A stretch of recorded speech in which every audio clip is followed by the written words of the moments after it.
Hello दोस्तों, आपका हमारे चैनल में स्वागत है। अगर आप नहीं हैं, तो हमारे चैनल को सब्सक्राइब और लाइक करिए। तो आज हम soul land episode 147 novel explain करेंगे। टू एक्सप्लेनेशन स्टार्ट करते हैं। यहाँ हुओ यूहाओ एक एडवांस टेक्नोलॉजी डेवलप करने के बारे में सोच रहा है, जैसे अपग्रेडेड सील्ड मिल्क बॉटल, जो डिवाइन पावर स्टोर कर सके। अगर ऐसा हो जाए, तो पावरफुल सोल मास्टर्स फ्यूचर में टेक्नोलॉजी की मदद से गॉड्स तक को चैलेंज कर सकते हैं, जैसे डेथ लाइट टावर। लेकिन ये चीज तंगसन के लिए कोई रियल थ्रेट नहीं है, सिर्फ एक छोटी सी प्रॉब्लम होगी। हुओ यूहाओ का मैं गोल ये सब बनाना नहीं है किसी को हराने के लिए, बल्कि फ्यूचर में फेथ पावर कलेक्ट करना इजी हो जाए, और उसके लिए उसको स्ट्रांग रहना जरूरी है। फेथ पावर इंपॉर्टेंट है, लेकिन उसे कलेक्ट करना बहुत डिफिकल्ट होता है। इसलिए पावर और टेक्नोलॉजी दोनों जरूरी हैं। फिर स्टोरी में एक और इंपॉर्टेंट मोमेंट आता है। फ्रेग्रेंट एग्जॉटिक इमॉर्टल हर्ब बोलता है, तुम मुझे यूयू बुला सकते हो, अपना नाम बताता है। वो टेंगसन की छोड़ी हुई बुक हुओ यूहाओ को दे देता है। उसके बाद एक पर्पल लाइट निकलती है, और वो ट्रांसफॉर्म होकर एक सिंपल हर्ब बन जाता है। ये हर्ब है ऑटम वाटर ड्यू। इसकी खास बात, ये एक एक्सट्रीमली रेयर ट्रेजर है। ये स्पिरिचुअल पावर को रैपिडली इंक्रीज करता है। किसी भी सोल मास्टर के लिए बहुत वैल्यूएबल है। जब हुओ यूहाओ ने उस हर्ब को लिया, उसके गले में एक स्वीट और रिफ्रेशिंग फीलिंग आई, जो पूरे बॉडी में स्प्रेड हो गई। फिर वो तुरंत क्रॉस लेगेड बैठकर मेडिटेशन करने लगा, जैसे ओरिजिनल स्टोरी में बताया गया था। कुछ ही देर बाद उसे महसूस हुआ कि हर्ब की पावर सीधा उसकी आंखों की तरफ जा रही है। इससे उसको एक ठंडी और क्लियर फीलिंग मिली, मतलब उसका विजन और माइंड दोनों शार्पर हो गए। जब उसने आंखें खोली, उसका martial soul spirit eyes activate हो गया। उसकी स्पिरिचुअल पावर काफी ज्यादा बढ़ गई थी। अब वो हवा में छोटे से छोटे पार्टिकल्स भी देख सकता था। मतलब उसकी ऑब्जर्वेशन एबिलिटी बहुत ही प्रिसाइज हो गई। उससे ऐसा लग रहा था जैसे टाइम स्लो हो गया हो, क्योंकि उसका परसेप्शन बहुत फास्ट और एक्यूरेट हो गया था। फिर वो अपने माइंड में सोचता है, अब उसका level tangible yet formless stage तक पहुंच गया है। ये स्पिरिचुअल पावर का एक एडवांस्ड लेवल है। क्योंकि वो ट्रांसमाइग्रेटर है, दूसरी दुनिया से आया है, और उसका कनेक्शन प्लेन की विल से है, इसलिए पहले से ही उसकी स्पिरिचुअल पावर स्ट्रांग थी। और जो पिल्स और डिवाइन हर्ब्स वो कंज्यूम करता रहा, उन्होंने उसकी weakness purple demon I technique ना होना को कवर कर दिया। एंड में फ्रेग्रेंट एग्जॉटिक इमॉर्टल हर्ब मजाक में बोलती है, काफी अमेजिंग है ना? अगर तंगसन ने ऑटम वाटर ड्यू को रिवॉर्ड के लिए रिजर्व ना किया होता, तो शायद वो भी मेरे जैसे सेंटिएंट अपनी सोच समझ वाली बन जाती। हुओ यूहाओ को ओरिजिनल स्टोरी याद है, जहां एक सेंटिएंट ऑटम वाटर ड्यू बाद में अपीयर होती है, लेकिन उसकी कल्चरेशन सिर्फ 1,10,000 ईयर्स तक ही होती है। मतलब वो नेचुरली इतनी पावरफुल नहीं थी, बल्कि ice and fire yin Yang well के थ्रू आर्टिफिशियली ग्रो हुई थी। फिर Yuhao fragrant exotic immortal herb से कहता है कि वो उससे और भी रेयर हर्ब्स दें। Strange velvet sky chrysanthemum 8 petal immortal orchid.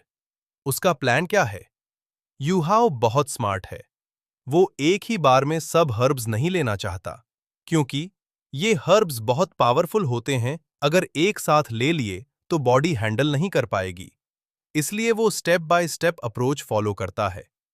पहले फिजिकल स्ट्रेंथ बढ़ाने वाले हर्ब्स लेगा, फिर बॉडी स्टेबिलाइज होने का वेट करेगा। उसके बाद प्यूरिफिकेशन और फाउंडेशन स्ट्रॉन्ग करने वाले हर्ब्स लेगा। 8 पेटल इमॉर्टल ऑर्किड का रोल, ये हर्ब बॉडी को प्यूरिफाई करता है और शुआन शुई पिल से भी ज्यादा पावरफुल है।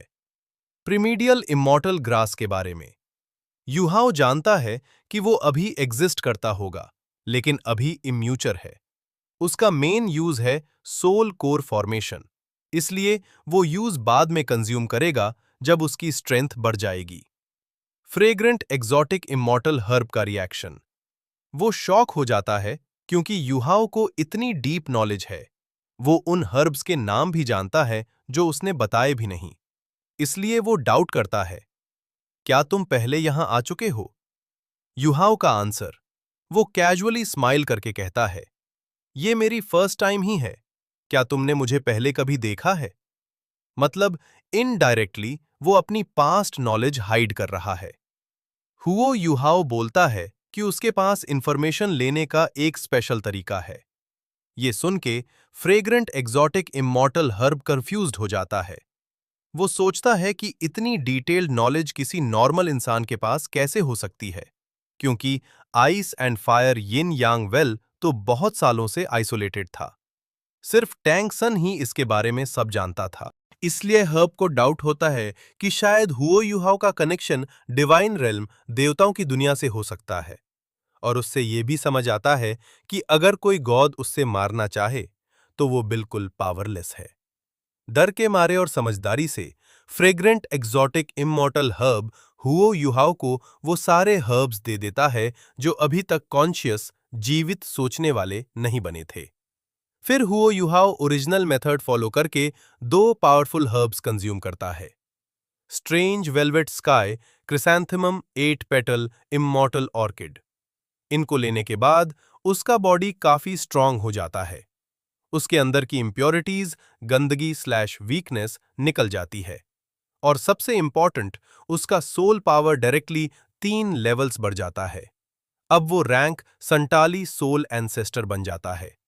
ये रिजल्ट एक्सपेक्टेड था, क्योंकि ओरिजिनल स्टोरी में ऑस्कर ने जब 8 पेटल इमॉर्टल ऑर्किड लिया था, उसका सोल पावर 5 लेवल्स बढ़ा था, और तब वो सिर्फ सोल एल्डर था, लोअर लेवल। इसलिए उसको ज्यादा बूस्ट मिला। ऑस्कर लो रैंक का सोल मास्टर था, इसलिए उसका लेवल जल्दी बढ़ गया, रैंक 33 टू 38। लेकिन Huo Yuhao already soul ancestor level पर है, तो उसका ग्रोथ नेचुरली स्लो होता है। हायर लेवल बराबर हार्डर प्रोग्रेस। हुओ युहाओ का गोल, हुओ युहाओ सोच रहा है वो जल्दी ही सोल किंग बनने वाला है, और next continental soul master tournament से पहले वो सोल सेज या सोल डोलुओ तक पहुंचना चाहता है। इसका मतलब है वो बहुत एम्बिशियस है और फास्ट प्रोग्रेस करना चाहता है। स्काई ड्रीम आइसवर्म का रिएक्शन। स्काई ड्रीम आइसवर्म शॉक हो गया। उससे समझ नहीं आ रहा कि सिर्फ कुछ हर्ब्स खाने से हुओ युहाओ इतना पावरफुल कैसे हो गया। वो कंक्लूड करता है कि ये सब हुओ युहाओ की डिवाइन लक स्लैश प्रेमोनिशन की वजह से हुआ। Ice and fire yin Yang well का सीक्रेट। अब स्टोरी का मैं एक्साइटिंग पार्ट आता है। हुओ युहाओ नेक्स्ट टारगेट करता है वाटर और फायर ड्रैगन किंग्स के सोल बोन्स। ये नॉर्मल सोल बोन्स नहीं है, ये डिवाइन बीस्ट्स के हैं। ऑलमोस्ट गॉड लेवल पावर के बराबर सोल रिंग्स मिलने का चांस नहीं है, क्योंकि टाइम के साथ डिसअपियर हो गए।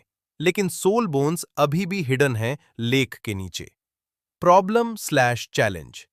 जब हुओ युहाओ अपनी स्पिरिचुअल डिटेक्शन शेयरिंग यूज करता है, क्रॉस, उसकी पावर लेक के अंदर नहीं जा पाती।